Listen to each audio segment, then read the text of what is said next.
প্রথম দাবি, প্রধানমন্ত্রী শেখ হাসিনাকে ছাত্র নাগরিক হত্যার দায় নিয়ে জাতির কাছে প্রকাশ্য ক্ষমা চাইতে হবে। দ্বিতীয় দাবি, আইন শৃঙ্খলা রক্ষাকারী বাহিনী ও দলীয় ক্যাডার এবং সন্ত্রাসী কর্তৃক ছাত্র নাগরিক হত্যার দায় নিয়ে স্বরাষ্ট্রমন্ত্রী আসাদুজ্জামান খান কামাল, সড়ক পরিবহন ও সেতু মন্ত্রী ওবায়দুল কাদের, শিক্ষামন্ত্রী মহিবুল হাসান চৌধুরী নয়ফেল, আইনমন্ত্রী আনিসুল হককে মন্ত্রী পরিষদ থেকে পদত্যাগ করতে হবে। ইন্টারনেট শাটডাউন করে দেশে ডিজিটাল ক্র্যাকডাউন করায় তথ্য প্রতিমন্ত্রী জুনায়েদ আহমেদ পলককে পদত্যাগ করতে হবে।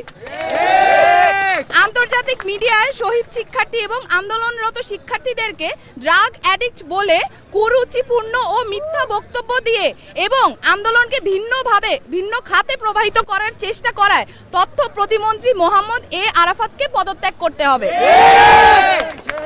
ঢাকা দাবি নাম্বার 3।